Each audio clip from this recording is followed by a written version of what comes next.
Dan ternyata sekarang kan terbukti ya, sudah banyak penelitiannya bahwa walaupun ibunya positif COVID pun dia tetap boleh memberikan ASI perah asal dengan prokes ketat, karena diharapkan memang ASI-nya ada antibodi untuk melindungi si bayi. Seperti itu. Oke. IMD dan sebagainya tetap dilakukan, ASI tetap dilakukan walaupun ibu positif ya. Ya kalau ibunya ternyata positif, yang penting adalah positive thinking seperti tadi.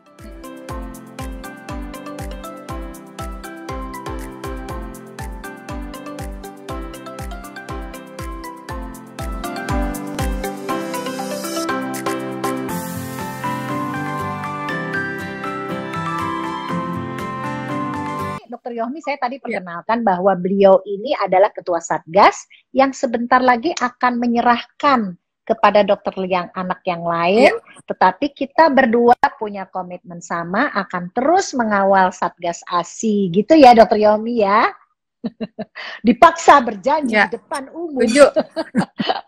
Setuju ya. Dr. Yohmi, tadi Dr. Dini, Tadi Dokter Dini sudah banyak bicara tentang ibu yang PCR-nya positif dan bayinya prematur ya. Ada yang isolasi mandiri, jadi artinya terpisah dengan bayinya. Kemudian Dokter Naomi tadi diskusi tentang bayi ASI, bayi ibu yang PCR positif dan berat ya, bergejala berat, dan melahirkan bayi prematur yang harus terpaksa memakai ASI donor. Tadi kita udah diskusi tentang itu. Nah, sekarang dengan Dokter Yohmi, ada yang bilang nih Dokter Yohmi kesayangan Raisin.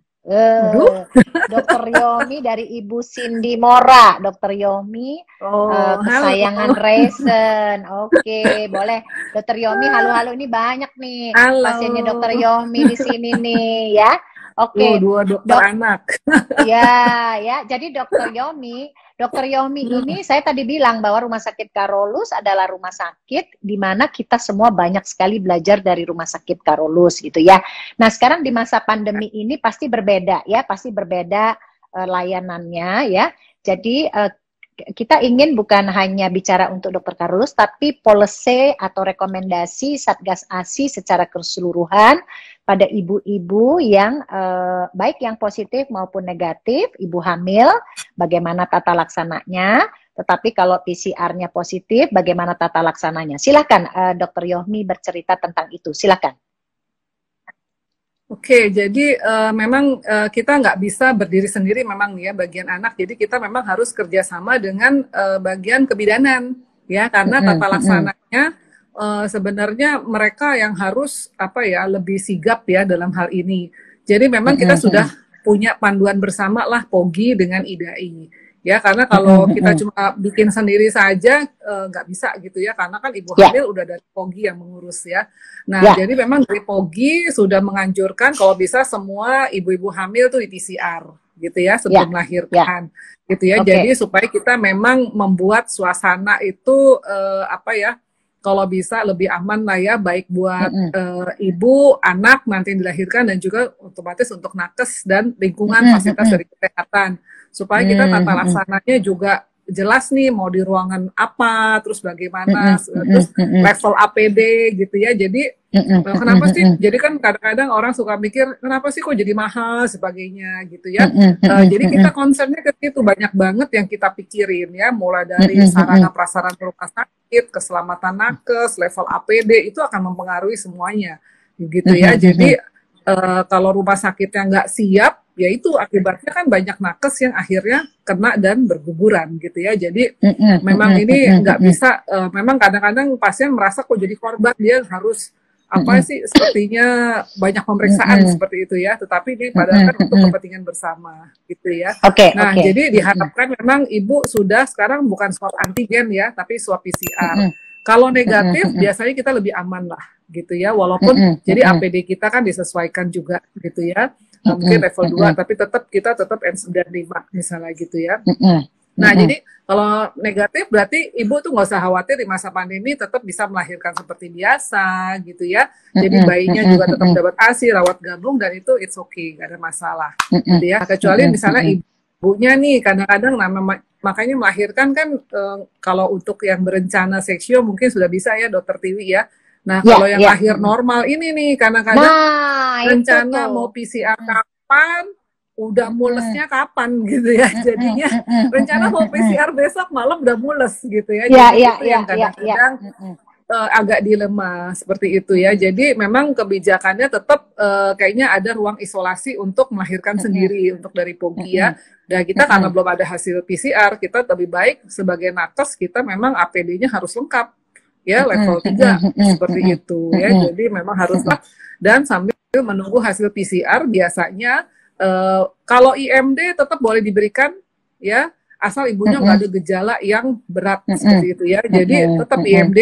Nah, tapi memang ada kuncinya satu di sini Dokter Tiwi ya. Jadi komunikasi yang baik. Jadi pada saat antenatal kalau misalnya nih hasilnya positif bagaimana, kalau belum ada hasil bagaimana, IMD, dan itu harus dilakukan secara konseling.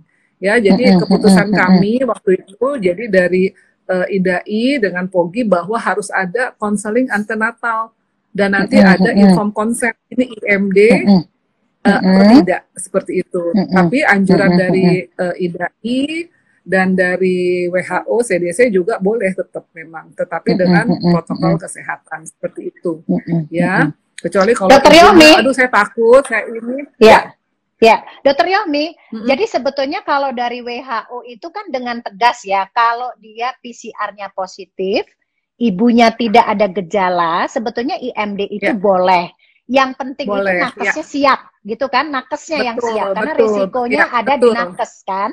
Ya, ya. Gitu. Jadi makanya rumah sakitnya tertentu ya, maksudnya ada yang tidak IMD, ya kan banyak juga ya, ada yang IMD tergantung dari kesiapan rumah sakit gitu kan?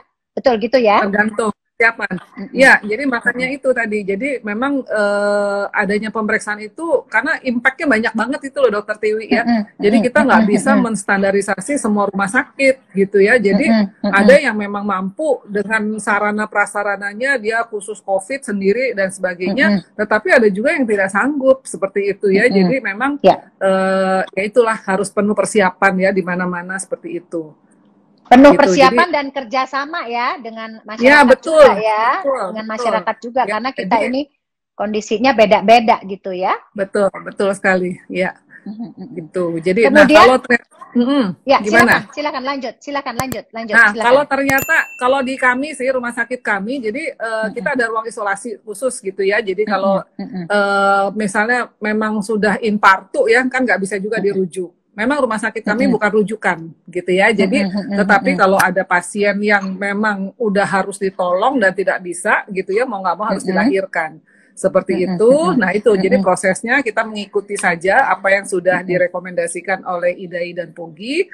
Ada inform consent gitu ya. Standar nakes APD level 3. Kemudian ini kan karena emergency nih, kita karena ini pasti semua rumah sakit rata-rata seperti ini, tidak akan pernah siap untuk menerima ibu yang belum ada PCR seperti itu ya. Kalau yang udah rujukan COVID kita beda lagi lah bicaranya ya, karena mereka sudah siap. Ya, jadi mungkin rumah sakit Bunda dengan Carolus mungkin mirip ya, kita tengah-tengah lah begitu ya. Jadi tidak rujukan, tetapi kalau ada pasien kita akan terima dengan berbagai macam itulah konsekuensi seperti itu ya. Nah, setelah itu memang IMD itu kita inform consent. Kalau oke berdua ya sudah kita lakukan seperti itu ya. Nah, setelah itu memang bayinya sementara kita tidak ada ruang isolasi khusus satu wing ibu dengan bayi dijadiin satu untuk rawat gabung. Itu masalahnya. Ya, jadi wingnya agak terpisah tapi tidak jauh. Tetapi bisa kita tata laksana.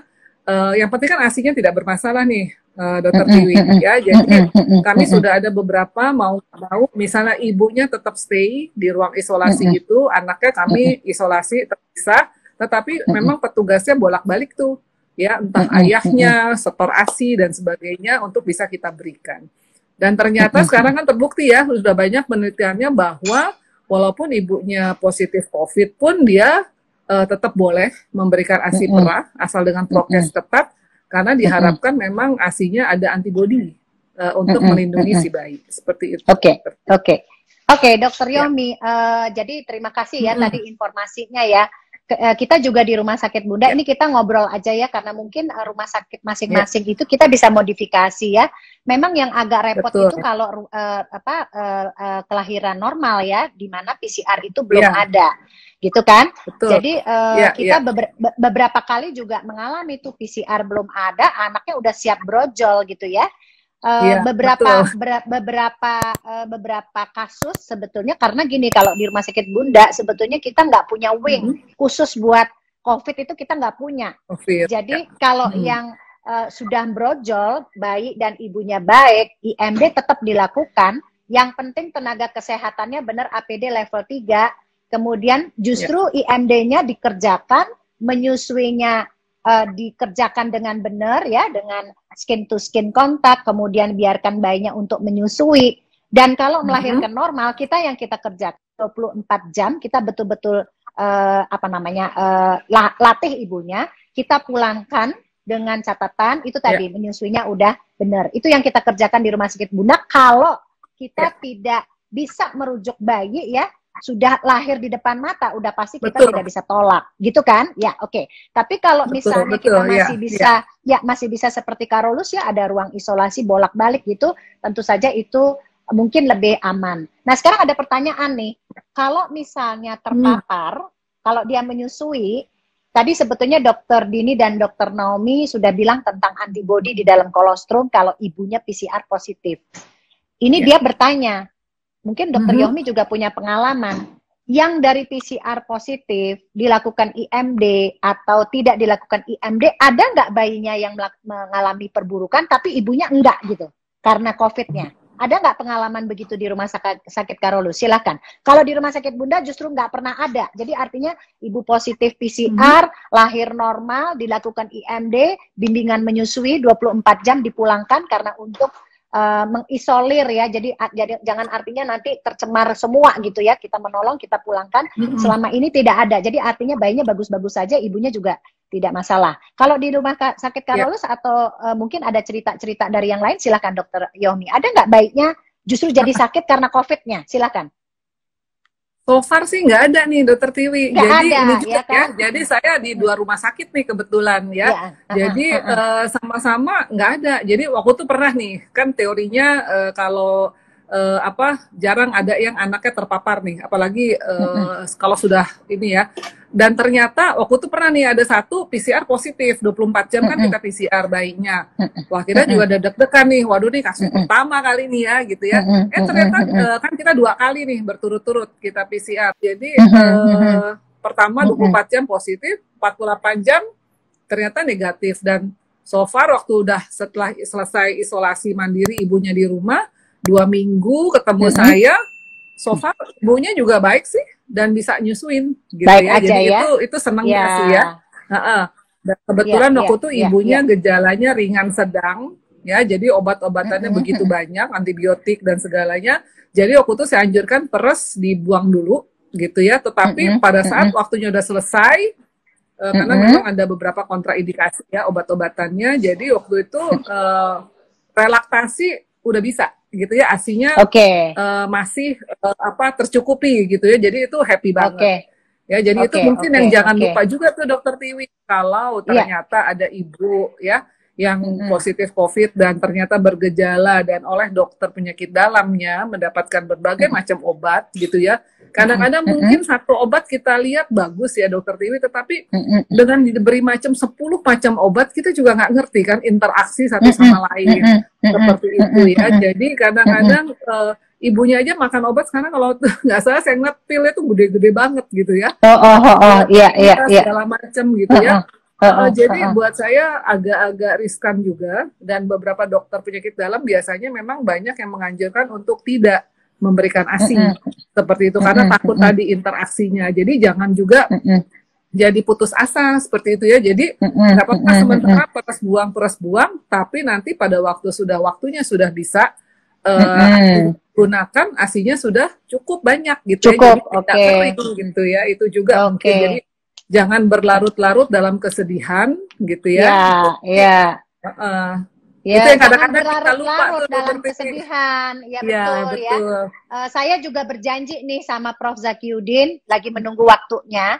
Jadi sebetulnya seorang ibu yang positif, kita lihat aja positifnya, bahwa dia Ya, jadi ada antibodi kan, bahwa betul, dia tidak betul. bisa menyusui saat itu. Tadi Dokter Naomi juga sudah membahas, ya udah perah aja untuk mempertahankan produksi. Betul, Supaya betul. begitu waktunya tiba, jadi ASINya tidak kering, jadi tetap bisa Ya, menyusui gitu kan. Oke. ya, ya. Kemudian yang poin yang kedua, ya sebetulnya tadi sudah dengan Dokter Dini, tapi saya ingin dari Ketua Satgas adalah bagaimana dengan vaksinasi dan menyusui. Pada ibu menyusui itu vaksinasinya kapan, haruskah atau boleh kita tunda sampai begadang-begadangnya hilang dulu, karena vaksinasi terus terang saya sendiri divaksin agak sumeng-sumeng sedikit. Ya, silakan Dokter Gitu ya. Yohmi. Silakan Jadi, Dokter Yohmi. ya, sebenarnya kan kalau kontraindikasi khusus sebenarnya sih sudah ada dari Kemenkes ya, dari beberapa persatuan juga ya. Jadi ada beberapa kontraindikasi. Tetapi kalau kita tidak masuk di situ, dan untuk busui so far sih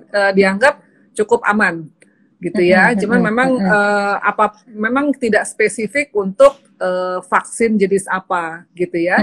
Jadi masih dianggap oke gitu. Jadi tergantung ibunya. Kalau ibunya begadang-begadang rasanya lagi tidak fit, mungkin ditunda gitu ya.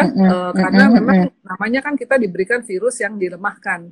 Jadi tubuh kita juga perlulah membentuk antibodi ya. Kalau kita kayaknya masih belum fit, lebih baik jangan. Karena ada beberapa, kalau dulu ya ada satu vaksin itu memang 2 hari demam tuh Dokter Tiwi. Jadi takutnya kan sekarang kalau demam kita agak panik juga gitu ya. Ini apakah demamnya memang pas lagi masa inkubasi terus kena COVID gitu kan? Atau memang benar-benar pure karena efek dari vaksin, seperti itu sih.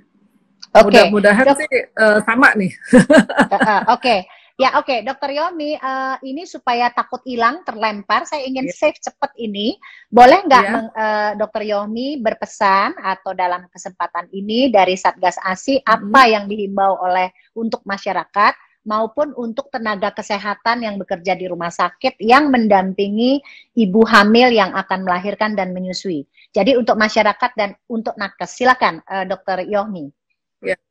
Untuk masyarakat ya, jadi memang harus benar-benar sekarang ini dalam masa PPKM ketat ya, jadi benar-benar di rumah jaga kesehatan, apalagi ibu hamil, karena hamil ini adalah menjadi komorbid gitu ya bagi sang ibu sendiri gitu ya, jadi harus benar-benar menjaga kesehatan. Kemudian patuhilah protokol, misalnya harus PCR ya. Habis PCR, habis itu di rumah saja, jangan kemana-mana gitu ya, karena jangan habis PCR negatif terus kemudian kemana-mana, takutnya kontak lagi. Jadi habis PCR di rumahlah terus, kemudian melahirkan di tempat yang sudah disepakati bersama. IMD dan sebagainya tetap dilakukan, ASI tetap dilakukan walaupun ibu positif ya. Ya kalau ibunya ternyata positif, yang penting adalah positive thinking seperti tadi ya. Karena ini adalah buat ibunya sendiri gitu ya, dan juga untuk buah hatinya gitu ya, karena pikiran yang positif itu juga adalah salah satu imun booster buat si ibunya supaya cepat terbebaslah dari virus corona ini, karena virus ini kan benar-benar mengandalkan imun dari si hostnya ya, atau yang terkena. Dan untuk nakes, saya titip pesan sudah banyak sekali korban. Jadi tetaplah kita menjaga diri kita ya. Tidak ada kalau ada salah satu profesor dari obstetrik mengatakan tidak ada sesuatu yang sito gitu ya, dalam arti kata untuk kita memakai APD lengkap gitu ya. Jadi pakailah APD lengkap baru kita menolong ya. Jadi kita harus melindungi diri kita sendiri ya, baru kita menolong orang lain, seperti itu. Jadi jangan sampai kita menjadi korban. Seperti itu sih Dokter Tiwi. Oke, Dokter Yomi, terima kasih banyak. Dan sekarang boleh backing ya.